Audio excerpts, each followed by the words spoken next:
आप लोगों के एक-एक सब्सक्राइब के लिए तहे दिल से स्वागत है। लाइक भी ज़रूर कर दिया कीजिए। काव्या भी बच्चों को पढ़ाकर क्लास से निकल ही रही थी कि उसके पति का फ़ोन आ गया। अरे! ये आज कैसे फ़ोन कर दिए? सोचते हुए उसने जैसे ही हेलो कहा, उसे सुनकर रोना आ गया। उसे पति की बात पर यकीन ही नहीं हो रहा था कि अपनी तसल्ली के लिए खुद को संयत कर उसने अपनी ननद नैना को फ़ोन लगा दिया। कैसी हो भाभी? फ़ोन कैसे किया? अभी तो आप स्कूल में होगी ना फिर? नैना ये तुम्हारे भैया क्या कर रहे हैं? तुमने पैसे देने से मना कर दिया? तुम्हें पता तो है ना? हमें घर खरीदने के लिए पैसों की ज़रूरत थी। तुमने मदद करने की बात की थी, तभी हमने घर की बुकिंग करवाई। सारे पैसों का जुगाड़ कर लिया था और उसमें तुम्हारे 10 लाख भी शामिल किए हुए थे। अब कल पूरे पैसे देने हैं और आज तुम मना कर रही हो। काव्या हताश होकर बोली, हाँ मैंने पैसे फिक्स करवा दिए हैं, मैं नहीं दे सकती। वैसे भी आपका घर है, आपको सोचना चाहिए था कि आप लोग कैसे लोगे। मैं मदद करने को जरूर बोली थी पर अब नहीं कर सकती। वो पैसे मैंने बेटी के नाम जमा करवा दिए हैं। आप लोग मुझे फिर दे पाते या नहीं, इसलिए मैं आप लोगों को पैसे नहीं देना चाहती थी, कहकर नेहा ने फोन काट दिया। काव्या किसी तरह स्कूल की छुट्टी तक वहां टिकी रही और जब घर आई पति को वहां देख फपक पड़ी। नैना ने ऐसा क्यों किया हमारे साथ?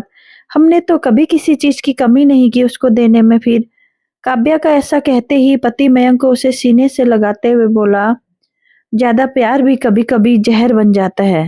अब क्या होगा? कल आखिरी किस्त देकर घर की रजिस्ट्री करवानी थी। ये घर हमने पहले ही बेच दिया है और लोग भी कब से इंतजार कर रहे हैं इस घर की चाबी हम उन्हें दे दें। काव्या रोते हुए बोली, सोचता हूँ कुछ, मयंक ने कहा। काव्या जानती थी मयंक के परिवार में कोई ऐसा नहीं है जो उन्हें 10 लाख की रकम दे सके। उसने अपने भाई बहन और मामी मामा बुआ फूफा सबसे बात की। सबने उसे तसल्ली देते हुए कहा, सब हो जाएगा, चिंता मत करो। काव्या को आज अपने मम्मी पापा की बहुत याद आ रही थी, जो 2 साल पहले थोड़े थोड़े समय के अंतराल पर ही उसे छोड़कर दुनिया से चले गए। तभी काव्या के मामा का फोन आया, बेटा तू चिंता मत कर, हम सब ने मिलकर पैसों का इंतजाम कर लिया है। बस कल तेरे घर की चाबी तेरे पास होगी। मैं कल सुबह तक तेरे पास आ जाऊंगा, तू बेफिक्र रह, हम सदा तेरे साथ हैं। मामा के बोल उस पिता को याद दिला रहे थे। उसके माता पिता ने हमेशा परिवार के साथ लेकर चला, तो आज वही परिवार उनके ना होने पर भी उसके साथ खड़ा था। रिश्तों की अहमियत, रिश्ते कैसे निभाए जाते हैं, हमेशा उस पर निर्भर करता है आप कैसा व्यवहार करते हैं। दूसरे दिन काव्या के मामा ने आकर सब कुछ अच्छे से संभाल लिया और जब जाने लगे तो काव्या ने कहा, आप सबके पैसे जल्दी ही चुका देंगे बेटा, इसकी कोई जरूरत नहीं है। मामा ने प्यार से कहा, नहीं मामा जी, जरूरत की बात नहीं है, भरोसे की बात है। आप सब ने इतनी जल्दी व्यवस्था करके हमारी मदद की है, यही बड़ी बात है। हम अपना घर अपने दम पर लेना चाहते थे, बस जो रकम कम हो रही थी वो उधार मांग रहे थे। आप सबके पैसे तो हम लौटाएंगे। मयंक ने कहा, मामा जी, हामी भरते हुए सिर पर आशीर्वाद और प्यार बरसाकर चले गए। दोनों अब बच्चों के साथ नए घर में जाने की तैयारी कर रहे थे। तभी काव्या ने कहा, सुनो नवल कहाँ है? उसका सामान भी ले लो, तो पैक करना होगा। मम्मा चाचू तो सो रहे हैं। काव्या के बड़े बेटे ने कहा, अच्छा ठीक है, पहले हम अपना सामान बांध लेते हैं, फिर उसका सामान भी बांध लेंगे। मयंक ने कहा। काव्या घर को देखती और सामान समेटने लगती। 15 साल पहले वो ब्याह कर इस घर में आई थी। छोटी ननद की शादी हो चुकी थी, सबसे छोटी थी तो नकचड़ी हो गई थी और पैसे तो वो पकड़ कर रखती थी। जब भी आती माता पिता से कुछ न कुछ लेकर ही जाती।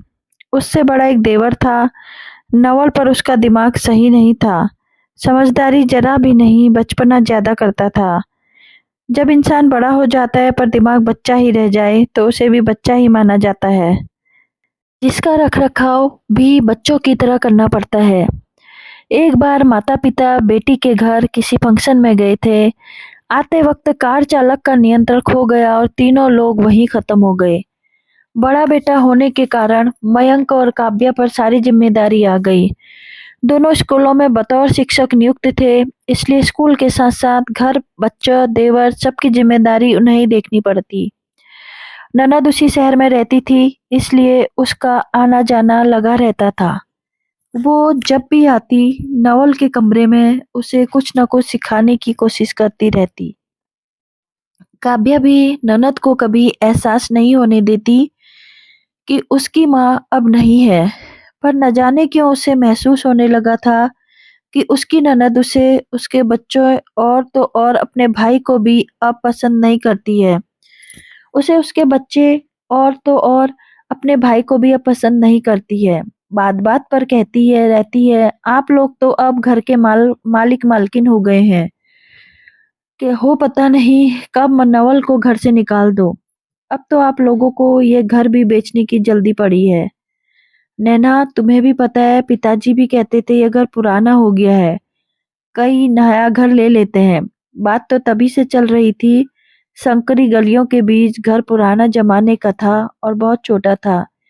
बच्चे बड़े हो रहे थे, उनके लिए अब अलग कमरों की जरूरत पड़ने लगी थी। इसलिए तय हुआ था कि इस घर को बेचकर नया घर ले लिया जाएगा और पिताजी के कहे अनुसार 3 हिस्से कर दिए जाएंगे, जो मयंक, नवल और नैना को मिलेंगे।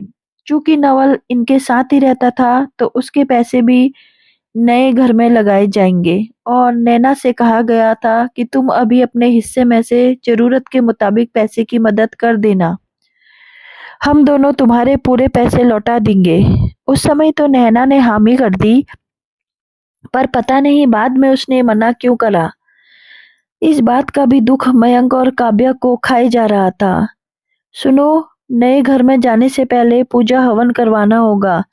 किन किन को बुलाया जाए ये सोचा है तुमने? अचानक से काव्या ने मयंक से पूछा। देखो, तुम अपने परिवार में से जिनको बुलाना चाहती हो बुला लो। मेरा तो दादा नानी घर का कोई रिश्तेदार नहीं है, और जो है उन सब ने हमारी तरफ से पहले ही मुंह मोड़ लिया है। और रही बात नैना की, तो दिल से वो उतर गई है।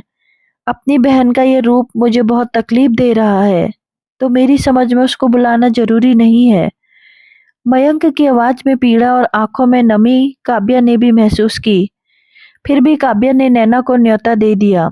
आज माता पिता होते तो बेटी का ना आना उन्हें तकलीफ ही देता, और नए घर की इच्छा तो पिताजी ने ही जाहिर की थी। पूजा वाले दिन काव्या आई तो उसके रंग ढंग देखकर सब दंग रह गए। उसने अपने भाई भाभी के साथ किए का कोई मलाल नहीं था। जाते जाते उसने बस एक ही बात बोली, जो मयंक और काव्या को छलनी करने के लिए काफी थी। नए घर में आ तो गए हो, भाई का हिस्सा लगा दिया है, अब उसकी देखभाल भी करोगे और सड़क पर छोड़ दोगे? मयंक कुछ कहने जा रहा था तो काव्या ने उसका हाथ पकड़कर रोक दिया और बोली, नैना, आप देखभाल करोगी तो ले जाइए, साथ में हम उनका हिस्सा उसको दे देंगे। मैं क्यों करूंगी, वो मेरी जिम्मेदारी नहीं है। नैना ने कहा, तो फिर इस तरह की बकवास करने की जरूरत नहीं है।